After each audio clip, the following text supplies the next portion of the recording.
کے لیے کوئی جگہ باقی نہیں رہتی تھی. اقتدار پہ لٹکاؤ، یہ قرآن کا قاعدہ ہے. جب تک آپ ظالم کو سزا نہیں دیں گے، جب تک آپ قاتل کو سزا نہیں دیں گے، معاشرے میں امن برقرار نہیں ہوگا. اسلامی مملکت ہے، شریعت کے مطابق اس مملکت کو بنایا گیا ہے. جب اس کا آئین بن رہا تھا تو اس کے آئین میں 2 شیعہ عالم دین بھی مشوروں میں موجود تھے. حافظ کفایت صاحب کا زمانہ تھا، مفتی جعفر صاحب کا زمانہ تھا. ہمارے علماء نے اس آئین کی تشکیل کے موقع پر اپنی رائے دی تھی. لہذا اس ملک کے اندر اسلامی اقدار کے خلاف کیسے رویے ہیں، کیسے اقدامات، کیا طریقہ ہے اسلامی اور شریعت کے خلاف جو اپنایا گیا ہے.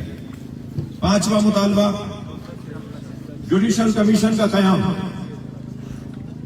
آپ محترم ہیں، آپ کوئی وعدہ کریں گے، آپ کوئی طے کر لیں گے، لیکن آپ کا نہیں معلوم کہ کل آپ کے ساتھ کیا ہو، آپ کہاں ہو کل. تو ہم سے تو بات تو وہ کریں کہ جن کی ہم سے ریاست کی ادارے بات کریں، ہم سے جوڈیشری بات کرے، ہم سے عدلیہ کا نظام بات کرے. ایک ایسی کمیٹی جوڈیشل کمیشن کا قیام. شیعہ ہزارہ گزشتہ 22 سال سے دہشت گردی کا شکار ہے، جس کے نتیجے میں تقریباً 2000 کم سن بچے، بزرگ، جوان اور اس سے دگنی تعداد میں زخمی ہو چکے ہیں. لیکن ابھی تک ایک بھی قاتل گرفتار کر کے اسے سزا نہیں دی گئی. لہذا ان تمام سانحات کی شفاف تحقیقات کے لیے ایک جوڈیشل کمیشن تشکیل دیا جائے، جس کے ممبران کے ناموں کے ساتھ شہداء، جن کے ممبران کے نام شہداء کی تجویز کردہ کمیٹی پیش کرے گی. 6واں مطالبہ سانحہ مچ کے شہداء کے وارثین کے. اللہ اکبر. میں بھی پہنچا تو نماز کی ادائیگی کا وقت تھا. اس کے بعد سید ہاشم نے مجھے ایک عجیب بات بتائی. یہ کوئلے کی کان میں مزدوری کرنے والا اتنی سخت مزدوری کر رہا ہوتا ہے، 100% سے زیادہ حق حلال محنت مزدوری، اپنے آپ کو، اپنی جان کو داؤ پہ لگا کر مزدوری کرنے والا، اسے مارا گیا ہے. ریاست کا کام ہے لوگوں کی تحفظ فراہم کرنا. ان بچوں کے ساتھ کیا ہوگا، ان بیویوں کے ساتھ کیا ہوگا. کوئی اگر ریاست ان کے قوت لا یموت کا اعلان کرنے جا رہی ہے، اگر ریاست ان کے لیے قوت لا یموت ہے، بھائی تمہیں 1 کروڑ بھی نہ دے دو گے تو کیا دیا تم نے؟ چٹنی روٹی دے رہے ہو، کیا دیا تم نے؟ یہ کوئی بات نہیں ہوئی کہ جی اتنے لاکھ کا فلاں اعلان ہے. بہت شکریہ آپ کا، آپ کو اس بات کی طرف توجہ ہوئی. لیکن یہ جو رقم کی گفتگو ہو رہی ہے یا ہو رہی ہے، اور ابھی انشاءاللہ بہتر انداز سے ہوگی، میں سمجھتا ہوں کہ اس میں ہمارے دوستوں نے جو رقم لکھی ہے اس رقم سے بھی زیادہ کے اوپر بات ہونی چاہیے. 7واں مطالبہ تمام لاپتہ شیعہ افراد کو جلد سے جلد بازیاب کروایا جائے. یہ پاکستانی شہری ہیں، یہ کہاں گھومے؟ اگر انہوں نے جرم کیا ہے عدالتوں میں پیش کرو، لٹکا دو سولی پر، ہم بھی تماشا دیکھیں گے. اگر انہوں نے کوئی ظلم کیا ہے، کسی کے ساتھ زیادتی کی ہے، یہ کوئی بات نہیں ہوئی کہ اگر کوئی ظاہری طور پر شیعہ ہے اور وہ ظالم ہے تو ہم اس کے پیچھے کھڑے ہوں گے. ہم ظالم کے پیچھے نہیں کھڑے ہوں گے ماشاءاللہ. ہم مظلوم کے پیچھے کھڑے ہوں گے، چاہے مظلوم سنی ہو. ہم مظلوم کے پیچھے کھڑے ہوں گے چاہے مظلوم غیر شیعہ ہو.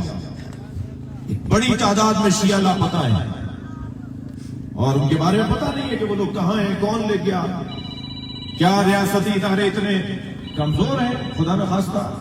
میں تو بہت ہی خوش فہم ہوں، میں تو بہت زیادہ خوش بین ہوں. بڑے بڑے افسران کے ساتھ ملاقاتوں میں اور کہیں فورموں پر جب ہم بات کر رہے ہوتے ہیں تو ہمیں فخر ہوتا ہے کہ ہماری فوج تو بڑی مضبوط فوج ہے، ہمارے ادارے تو بڑے مضبوط ادارے ہیں.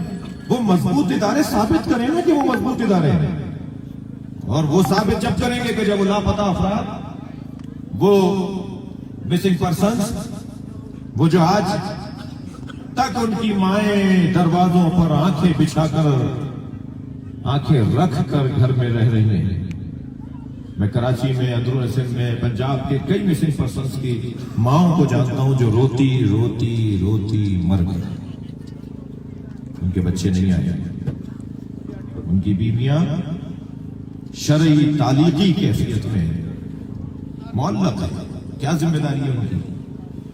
پتہ ہی نہیں ہے کہ زندہ بھی ہے مردہ ہے۔ ان کے بچے اپنے باپ کا رستہ تک رہے ہیں۔ تمام لاپتہ اشیاء افراد کو جلد سے جلد بازیاب کیا جائے، اور ہم نے کہہ دیا کہ اگر ان سے کوئی ظلم یا ان سے کوئی جرم ہوا ہے تو انہیں عدالت میں لاؤ، انہیں پیش کرو، انہیں سزا دو جو پاکستان کی آئین اور عدالت کہتی ہے۔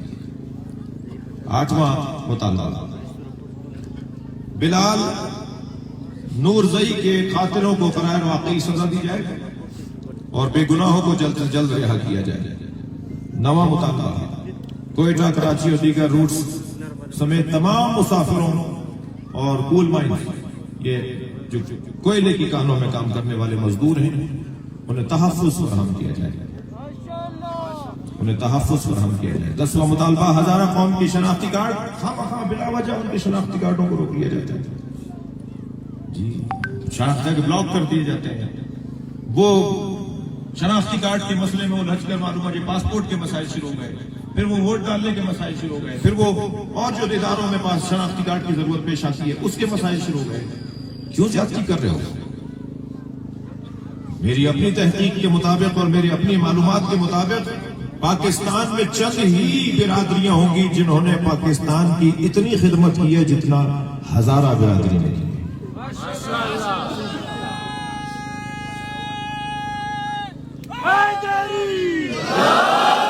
پاکستان کے ریاستی حفاظتی اداروں میں بڑے بڑے منصبوں پر فائز ہزارہ برادری، بڑی تعداد میں ڈاکٹر حضرات، انجینئر حضرات، سرحدوں پہ جان دینے والے افراد، اور تعلیمی دنیا میں امتحانات میں مقابلوں میں ٹاپ کرنے والے اور میڈل لینے والے افراد ہزارہ برادری سے۔